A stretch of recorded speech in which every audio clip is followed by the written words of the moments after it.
It was a cold, misty morning in the Bavarian Alps. A local woman drove along a winding alpine road, one she'd traveled countless times before.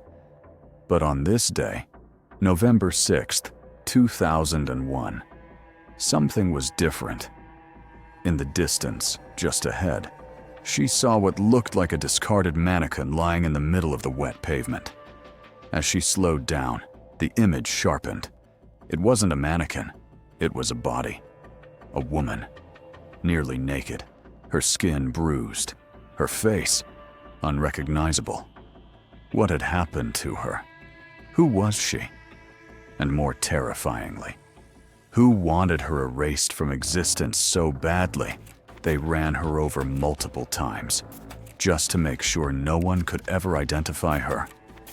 What followed would become one of the most twisted international manhunts in modern European history. A double life, a mother's betrayal, a staged suicide, and a killer hiding behind a perfect smile. This is the story of Elizabeth Lansman, Eleonora, and the man who destroyed them both, Francesco Alfonsetti. You're watching True Crime Briefing. Elizabeth was in her 40s, originally from the Netherlands, but had lived in southern Italy for years. She ran a modest but successful jewelry business, importing rare gemstones and selling artisan pieces in Pescara and Venice. Elizabeth was smart, multilingual, and often described as cultured. She'd married early to an Italian engineer from Bologna.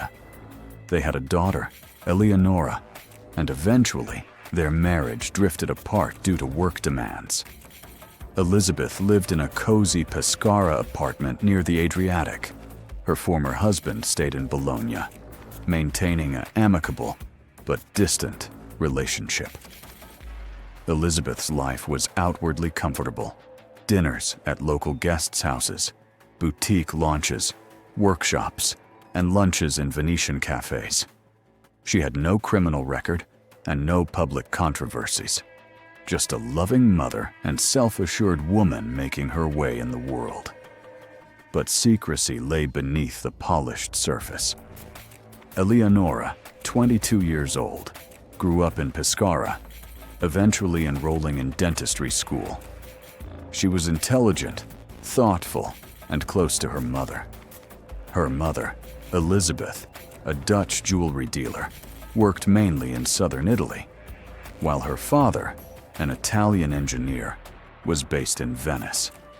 Although the parents lived apart due to professional obligations, they remained involved in their daughter's life. She spent weekends with her father and accompanied Elizabeth on business trips sometimes, but never suspected her mother's quiet heartbreak. And then there was Francesco Alfonsetti, a 34-year-old surveyor from Francavilla Fontana, married with 3 children, respected in his community, and loved by his new fiancée, Eleonora. He commanded respect, often comforting Eleonora when her mother left her mid-disappearing act. Friends, neighbors, and even colleagues saw him as a devoted family man, someone who returned home from frequent work trips only to fully immerse himself in his role as a father and husband. He proudly presented himself as someone who cherished domestic life. But behind this carefully constructed image, Francesco harbored a truth that would later shatter lives. But Francesco had a hidden identity. He had engaged in a long-term affair with Elizabeth, years before Eleonora ever met him. He begged her for trust and was entrusted with 150,000 euros from Elizabeth's inheritance. She thought she was investing or lending money, but Francesco intended to keep it. To Elizabeth, he was charming and persuasive. To Eleonora, he was devoted, considerate, promising a future of love and dental clinics. Francesco collapsed the identities of partner, secret lover, and thief into one calculated persona.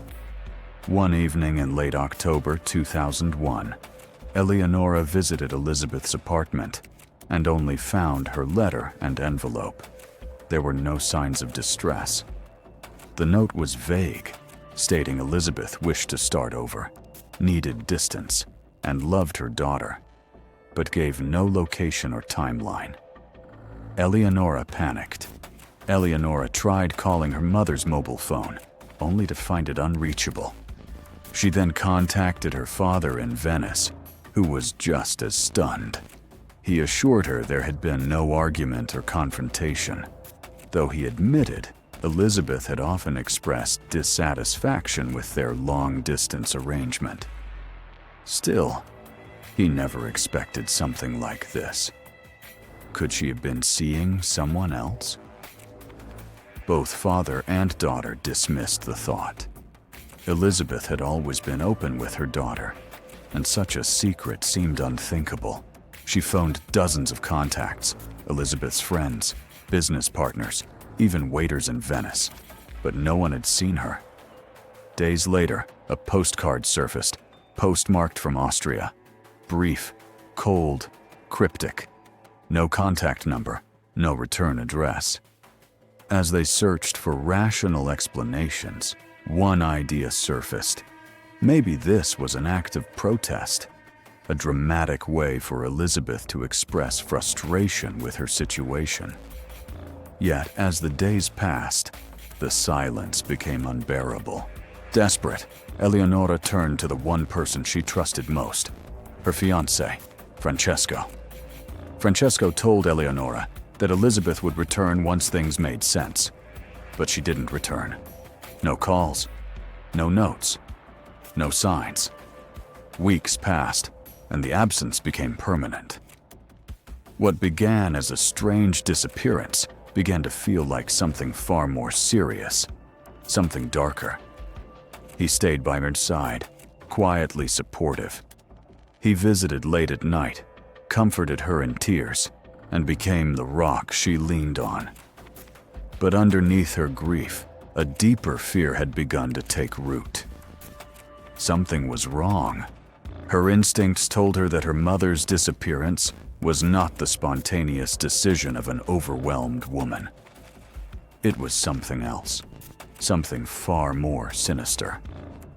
Meanwhile, in southern Germany, hundreds of miles away, a scene was unfolding that would send shockwaves through the region. It was early morning of November 6th, 2001, in the Bavarian Alps. Quiet and cold, just like any other November day. A woman was driving along a secluded road near the village when something unusual caught her eye. There was a shape in the middle of the road, something that didn't belong there. As she got closer, her heart dropped. Lying on the wet pavement was the body of a woman.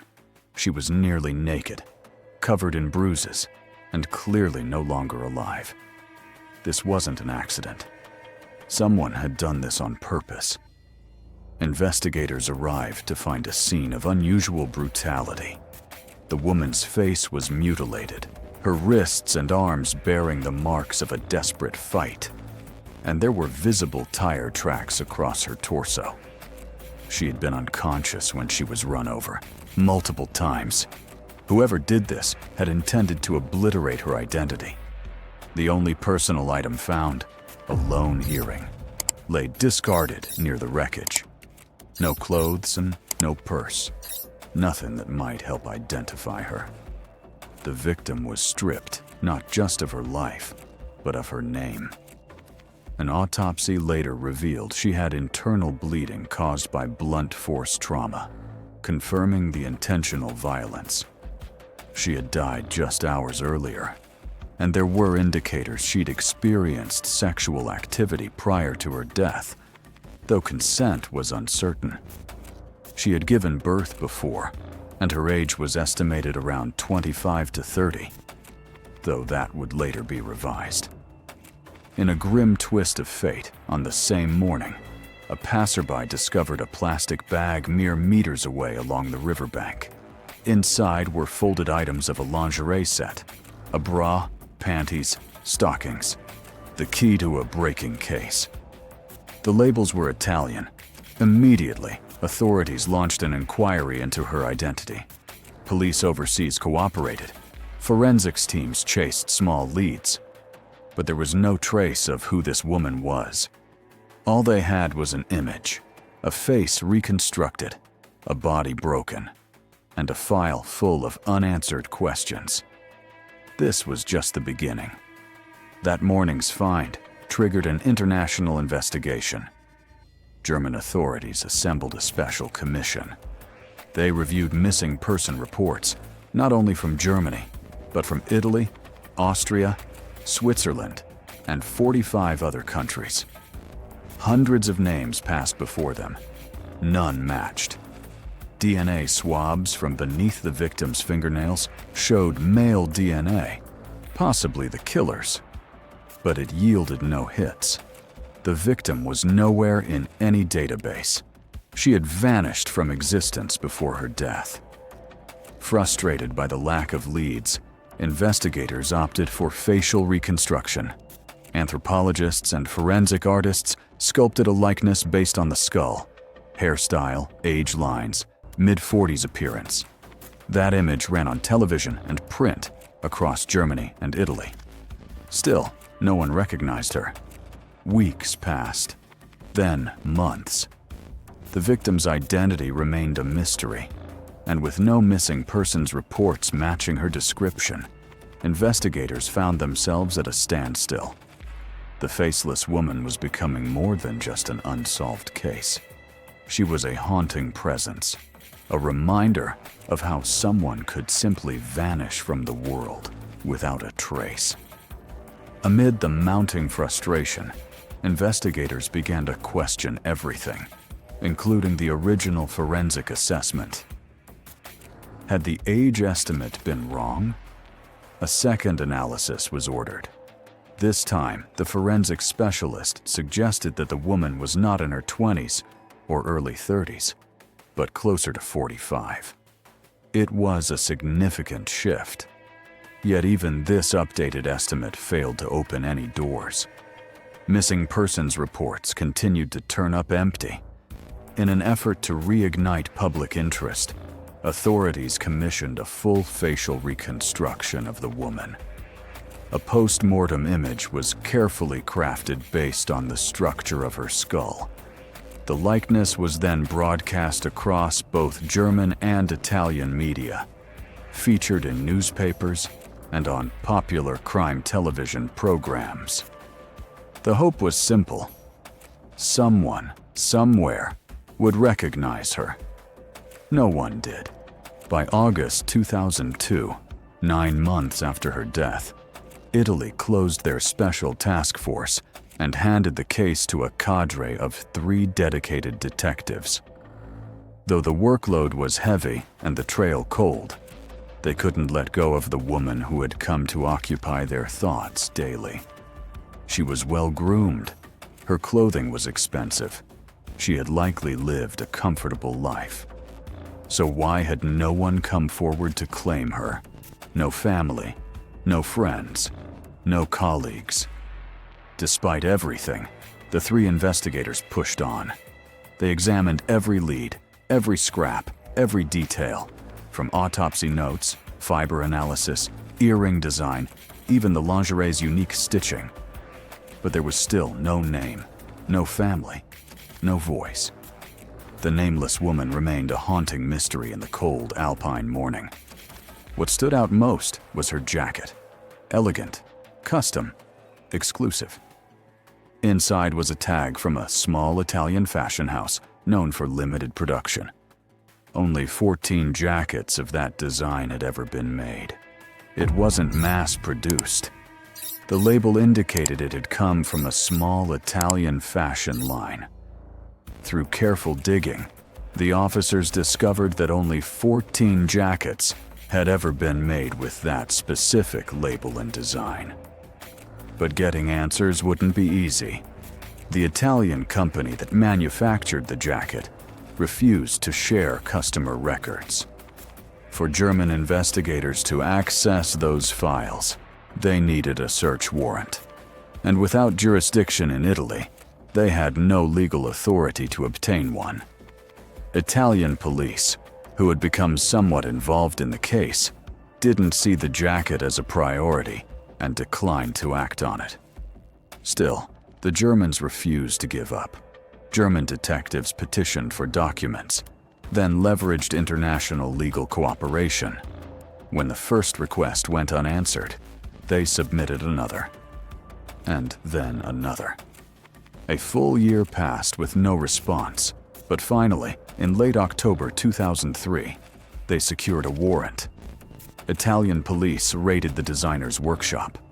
What they found was disheartening. No invoices, no purchase receipts, no distribution logs.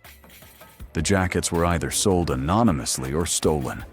It was another crushing disappointment. Weeks went by. The momentum faded. Then fate intervened. Out of nowhere, a single phone call changed everything.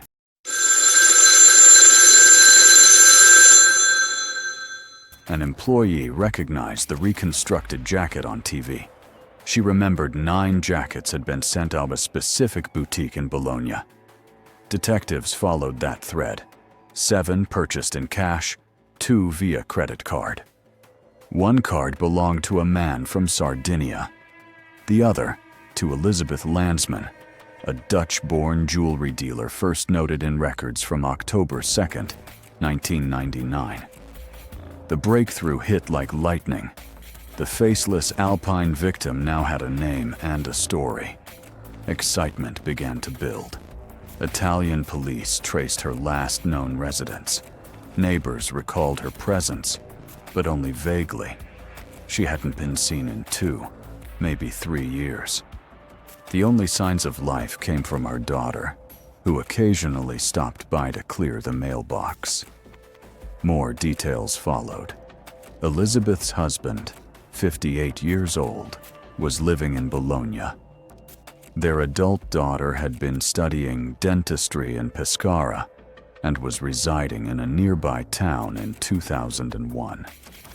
Every fragment of information painted a clearer picture, and the Italians sent all of it to their counterparts in Germany. Then came the moment that changed everything. Attached to the transmission from Italy was a scanned copy of Elizabeth Lansman's passport photo. When the German investigators opened it, there was no doubt.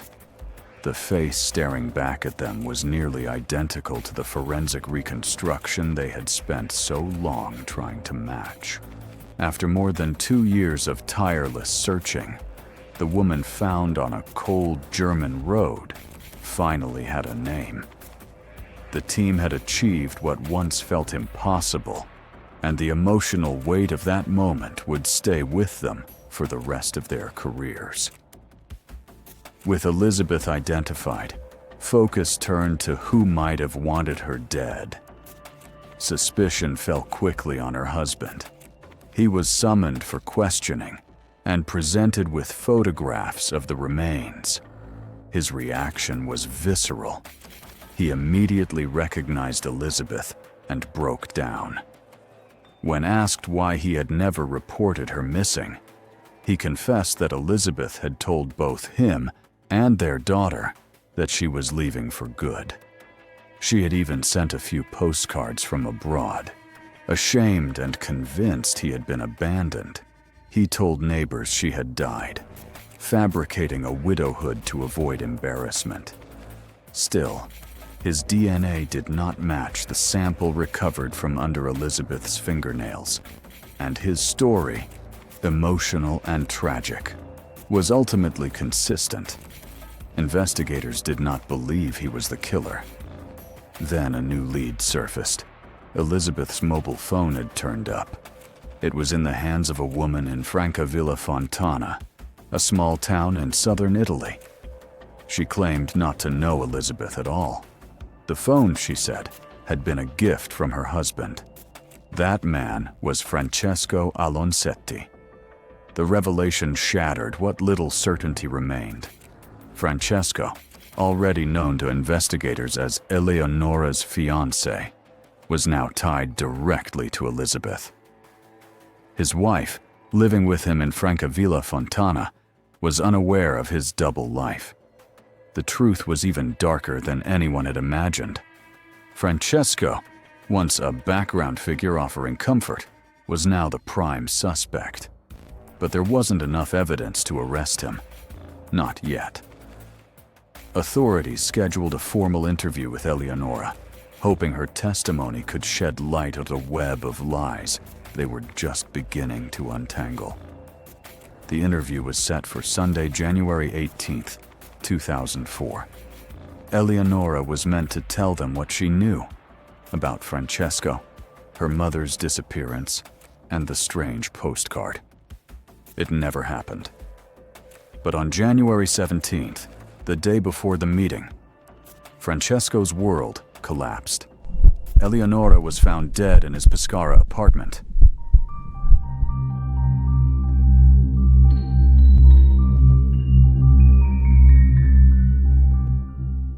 The initial report labeled it a suicide. Francesco said she was overwhelmed, distraught, guilty, that he tried to save her, but failed. He claimed she had taken her life in despair. But detectives smelled something foul. The timing was too convenient. Francesco was the only person there. No suicide note appeared. The method and positioning suggested staging. Suddenly, the man who comforted Eleonora was implicated in another death. The public narrative shifted from grief to suspicion. Francesco was detained immediately, not yet charged, but treated with urgent doubt. Authorities feared the murderer had struck again to silence the only person who could speak truth. The police knew he was lying, but proving it would take more than suspicion. Elizabeth was gone. Eleonora was gone. And Francesco was the only one left to explain what had happened. His version of events was outrageous. He claimed that Eleonora had killed her own mother in Germany out of guilt and shame. He said that her suicide was driven by remorse, but no one believed a word of it. Piecing together the timeline was difficult, but investigators gradually formed what they believed to be the most likely scenario. Francesco, while publicly engaged to Eleonora, had been having an affair with her mother. Elizabeth, after receiving a large inheritance from her father, had entrusted Francesco with 150,000 euros, perhaps as an investment or a loan. It's unclear whether Eleonora ever knew about the money or the affair. By the summer of 2001, Elizabeth appeared to have grown increasingly conflicted. She likely made the decision to leave in order to clear her mind and end the relationship.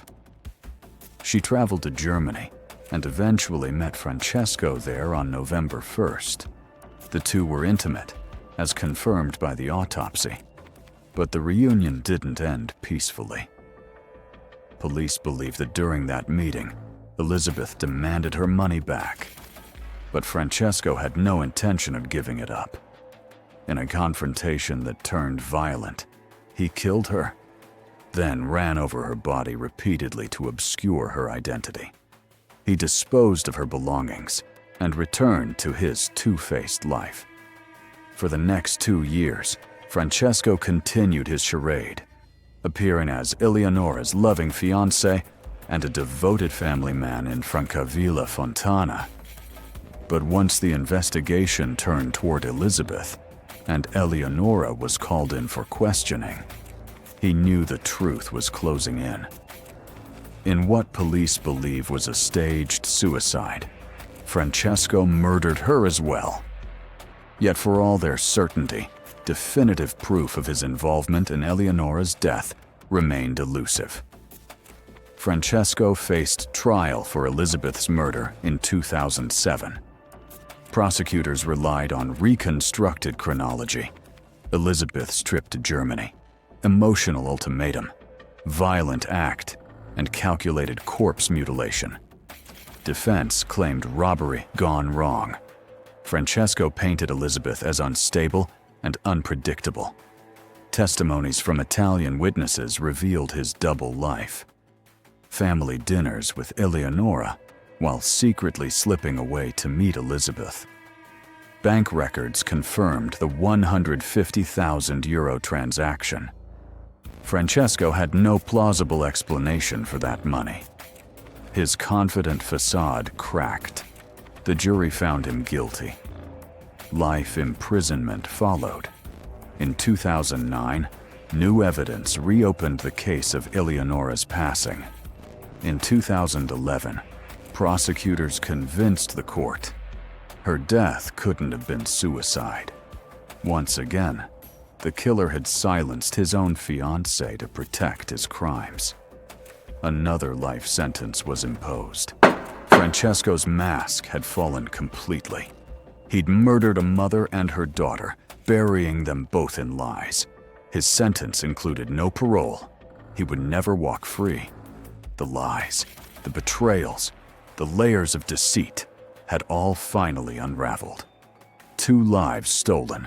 A mother and daughter trusted the same man and paid the ultimate price. And a third, Francesco's, reduced to a prison cell where he would spend the rest of his life.